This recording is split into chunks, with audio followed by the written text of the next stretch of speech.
السلام علیکم ورحمۃ اللہ وبرکاتہ۔ ڈیلی ون پیج کے شعبے سے آج کے پیج کا نمبر ہے 274، سورۃ النحل، آیات 65 سے لے کر 72 تک۔ اس سورت کا نام النحل یعنی شہد کی مکھی۔ اس پیج میں اسی مکھی کا ذکر ہے، تو ہم سنتے ہیں۔ اعوذ باللہ من الشیطان الرجیم، واللہ انزل من السماء ماء فاحیا به الارض بعد موتها ان فی ذلک لآیۃ لقوم یسمعون۔ اور اللہ آسمان سے پانی برسا کر زمین کو اس کی موت کے بعد زندہ کرتا ہے۔ ہر سال یہ نمونہ ہمارے سامنے ہوتا ہے۔ بارش ختم، ہریالی سوکھ جاتی ہے، انسان جانور رونتے ہیں، اسے تعبیر کیا گیا زمین کا مرنا۔ پھر بارش ہوتی ہے، برستی ہے اور ہریالی ہو جاتی ہے۔ اس کا نام ہے زندہ کرنا۔ یقیناً اس میں ان لوگوں کے لیے بڑی نشانی ہے جو سنتے ہیں۔ سنتے ہیں مطلب سننے والوں جیسا سنتے ہیں۔ ابھی آیت اس وقت کئی لوگوں نے سنی، مگر عبرت وہی حاصل کرتے ہیں جو سننے والوں جیسا سنتے ہیں۔ تو دنیا بھی ایک بڑی نعمت ہے، پانی بہت اہم ہے، اس کا ذکر ہو رہا ہے۔ اب جو ہے دودھ کا ذکر، جو ہم دودھ پیتے ہیں چوپایوں سے۔ وَإِنَّ لَكُمْ فِي الْأَنْعَامِ لَعِبْرَةً نُسْقِيكُم مِّمَّا فِي بُطُونِهِ مِن بَيْنِ فَرْثٍ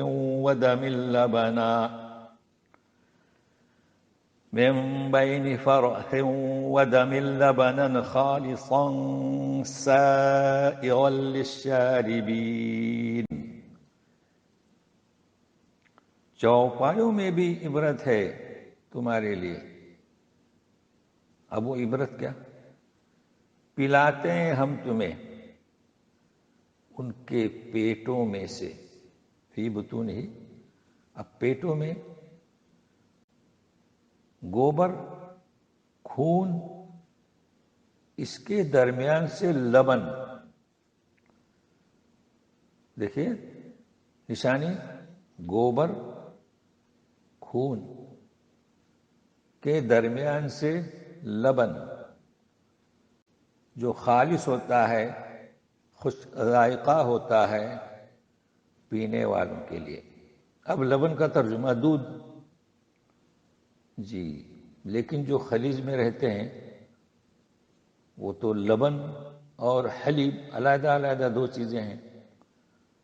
تو سب سے پہلے اس نعمت کو سمجھیں کہ جانور چارہ چرتا ہے، گھاس کھاتا ہے، اسی سے پیشاب بھی بنتا ہے، نکل جاتا ہے، اسی سے گوبر بنتا ہے، اسی غذا سے خون بنتا ہے، اسی غذا سے دودھ بنتا ہے۔ مگر ہے آمیزش یعنی ملاوٹ، دودھ میں نہ خون کی، نہ پیشاب کی، نہ گوبر کی۔ یہ ہے نعمت، خالص دودھ نکلتا ہے۔ جبکہ چار چیزیں جمع ہوتی ہیں، اب یہاں دو ہی چیز کا ذکر ہے کہ بھائی گوبر اور خون ہے، نہیں۔ اب رہا لغت القرآن، لبن اور حلیب میں فرق ہے۔ ہم تو دونوں کا ترجمہ کرتے ہیں دودھ، اور یہ میں کئی دفعے پیغام دے چکا ہوں کہ یہ ترجمہ ہے، ترجمے میں اور قرآن کے حرف میں، کلمے میں بہت فرق ہے۔ تو لبن اسے کہیں گے، نوٹ کر لیں، جو ابھی تھنوں کے اندر ہے۔ تو تھن کے یا تھنوں کے اندر جو پروگرام، جو کام ہو رہا ہے، اس کا ذکر ہو رہا ہے. اور جب آپ تھن سے باہر نکلتے ہیں تو اس کا نام حلیب ہے. اب رہا سوال خلیج میں لبن اور حلیب، تو کچھ تو نام دیں گے نا. تو لسی اور دہی کو لبن، جی. تو بہرحال اسے نوٹ کر لیں. اب مزید وَمِن ثَمَرَاتِ النَّخِيلِ وَالْأَعْنَابِ تَتَّخِذُونَ مِنْهُ سَكَرًا وَرِزْقًا حَسَنًا إِنَّ فِي ذَلِكَ لَآيَةً لِقَوْمٍ يَعْقِلُونَ. اور پھلوں سے، کھجور کے ہوں، انگور کے ہوں، شراب بناتے ہو. سکرا نشہ آور چیز، چونکہ اس لوگ بناتے تھے. حرمت ابھی نازل نہیں ہوئی تھی، اسے بھی نوٹ کر لیں. اور وہ رزقاً حسنا، اور پاکیزہ رزق. تو سکرا کے ساتھ رزق نہیں ہے، اس لیے کہ سکرا وہ محبوب چیز نہیں جو شرفاء اور عقلاء تھے وہ ہاتھ نہیں لگاتے تھے. تو رزقاً حسنا یقیناً اس میں بھی بڑی نشانی ہے جو عقل سے کام لیتے ہیں. تو اس آیت میں نوٹ کر لیں کہ شراب کی حرمت اس وقت نہیں ہوئی تھی، اس وقت یہ آیت نازل ہوئی ہے. اور شراب اور رزق حسن میں فرق کو نوٹ کر لیں. اب جو ہے شہد اور اس کی مکھی.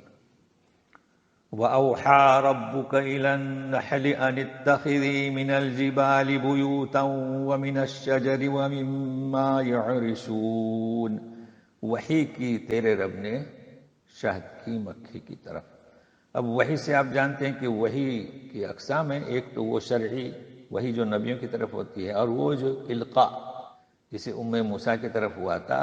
تو کوئی بھی ہو، انسان ہو، چرند پرند ہو، القاء ہوتا ہے، الہام بھی جسے کہتے ہیں.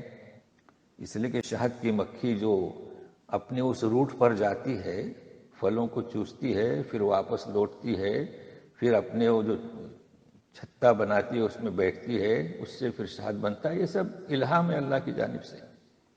جی. تو الہام ہوتا ہے کہ پہاڑوں میں اپنا گھر بناؤ، چنانچہ وہ بناتی ہے. درختوں سے تو بناتی ہے، اور اونچی ٹٹیوں پر تو بناتی ہے. یعرشون، بعضوں نے چھتریاں، بعضوں نے چھت. تو دیکھیں آپ نے کہ گھروں پر بھی کبھی چھتا باندھ لیتے ہیں، جو پہاڑوں پر، پہاڑی علاقے میں جو مکانات ہوتے ہیں. تو بات یہ ہے کہ شہد کی مکھی کی طرف القاء، الہام. تو مزید باقی ہے اور کیا القاء ہوتا ہے. ثم كلي من كل الثمرات فاسلكي سبل ربك ذلولا يخرج من بطونها شراب مختلف ألوانه فيه شفاء للناس إن في ذلك لآية لقوم يتفكرون. پھر کھا دیکھو کلی، اگر تو شہد کی مکھی کو فیمیل تسلیم کیا گیا ہے تو کلی، ورنہ کل، ہر پھلوں سے کھاؤ. فصلوں کی، چلو تیرے رب کے آسان راستے. جسے آج کل ہم کہتے ہیں نا بھائی ہر ایک کا ایک روٹ ہوتا ہے، وہ چلتی ہے. پھر نکلتا ہے اس کے پیٹوں سے شراب، یعنی کیا، پینے کی چیز جو شہد ہے. مطلب کہ کھا کر آتی ہے اور بیٹھ جاتی ہے چھتے میں اپنے، نکلتا ہے شہد. وہ بھی مختلف کلرز، ایسا نہیں کہ بس ایک ہی کلر. تو چونکہ جیسے وہ چوستی ہے جن پھولوں کا اور پھلوں کا، تو پھولوں اور پھلوں میں بھی رنگت ہوتی ہے، تو شہد میں رنگت ہوتی ہے. اس میں شفا ہے لوگوں کے لیے. یہ ہے شہد، آپ کھائیے، پیجیے، اس میں بڑی شفا ہے، چونکہ یہ بھی ایک نعمت ہے. اور اس میں بھی نشانی ہے ایسی قوم کے لیے جو غور و فکر کریں. ورنہ لوگ کھا رہے ہیں، پی رہے ہیں، مگر سمجھتے نہیں کہ کیسی نعمت ہے. واللہ خلقکم ثم یتوفاکم ومنکم من يرد الى ارذل العمر لكي لا يعلم بعد علم شيئا ان اللہ علیم قدیر. اب انسان یقیناً اللہ نے تمہیں پیدا کیا، پھر وفات دے گا. وفات جانتے ہیں آپ، کوئی موت کہتا ہے، کوئی وفات، فرق ہے موت وفات میں. موت یعنی روح کا نکلنا، لیکن ہم اس کے لیے وفات کا بھی لفظ استعمال کرتے ہیں، اور وفات کے معنی اٹھا یا جانا. تو موت جب خارج ہوتی ہے جسم سے تو اوپر جاتی ہے، اس لیے وفات کہیں، موت کہیں. اب تم میں سے کچھ لوٹائے جاتے ہیں ارذل العمر، بدترین عمر کی طرف. ہمارے یہاں کہتے ہیں بوڑھا، سٹھیا ہوا، تاکہ جاننے کے بعد بھی کچھ نہ جانے. بڑا ماہر تھا گفتار، جی رفتار، الفاظ میں، گفتار کا غازی تھا، الفاظ بھی تھے تحریر میں. لیکن جب بوڑھا ہو جاتا ہے تو اس کے بول کیسے ہوتے ہیں؟ عکس چھوٹے بچے کے. چھوٹے بچے کے تو بول بڑے پیارے اور میٹھے ہوتے ہیں، لیکن بوڑھے آدمی کے بول بڑے کرہت، ناپسندیدہ، ہمارے کہتے ہیں بڑبڑاتا ہے. تو کیا یہ ان اللہ، یقیناً اللہ تعالیٰ خوب جاننے والے اور قدرت رکھنے والے. تو یہ اللہ تعالیٰ نشانی بتلا رہے ہیں کہ انسان پیدا ہوتا ہے، چھوٹا ہوتا ہے، سب کا محبوب ہوتا ہے، اور جب اس عمر کو پہنچتا ہے لہذا کوشش کرنی چاہیے ہم کلام پاک سے جڑیں کہ آخری وقت ہمارا آسان رہے. یہ بول بہکے بہکے اور اپنے اعضاء سے، اپنے اعضاء جو ہے کمزور ہو جائیں کہ دوسرے کے محتاج ہوں، تو ہمیشہ ہمارے اعضاء ہمارے ساتھ لگے رہیں. آخری وقت تک اس کی دعا کرتے رہنا چاہیے، اور یہ کہ ہماری عقل صحیح سالم رہے. تو یہ برکات کس کی؟ قرآن سے جڑے رہیے، احادیث صحیحہ سے جڑے رہیے، تو یہ برکات ہوں گی. اور دعا دیجئے کہ عمر میں برکت. طویل العمر اس سے بہتر ہے کہ عمر میں برکت. جو بھی عمر ہے برکت. برکت مطلب اپنے اعضاء سے وہ فائدہ اٹھاتے رہے، اچھے میٹھے بول بولتے رہے. تو اسے نوٹ کر لیں.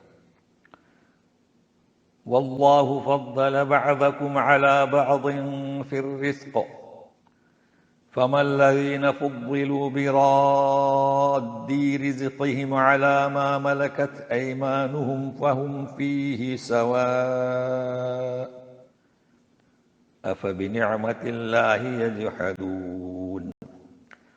اللہ نے تم میں سے ایک کو دوسرے پر رزق میں فضیلت دی ہے. اب جیسے کہ ہمارے نوکر چاکر ہیں، اس سے غلام ہوتے تھے، تو جنہیں فضیلت دی ہے وہ اپنے نوکروں کو کچھ مال، کسی مال میں شریک نہیں کرتے کہ دونوں برابر ہو جائیں. یہ کہا جا رہا ہے ہم دیں گے حصہ نوکروں کو کہ چلو بھائی ہمارے بنگلوں میں، کھیتوں میں شریک ہو جاؤ.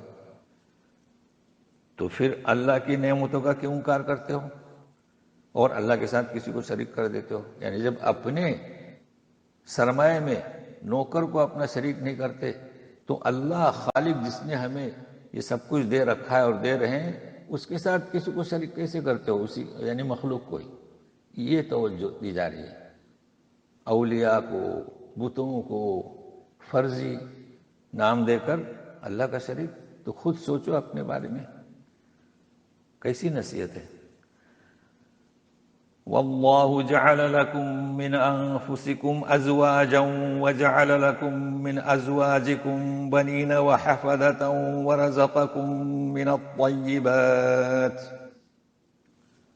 افبالباطل یؤمنون وبنعمت اللہ ہم یکفرون.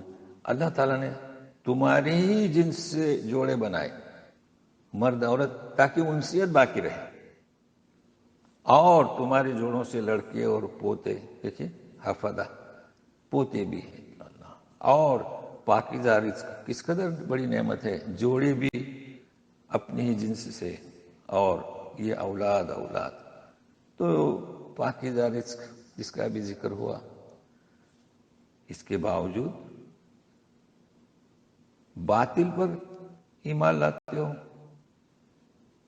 افبالباطل یؤمنون، تو پھر کہا جا رہا ہے وبنعمت اللہ ہم یکفرون، یہی وہ لوگ ہیں کہ جو اللہ کی نعمتوں کا انکار کرنے والے ہیں۔ تو آج اتنا ہی، پھر کل ملتے ہیں۔ والسلام علیکم ورحمۃ اللہ وبرکاتہ۔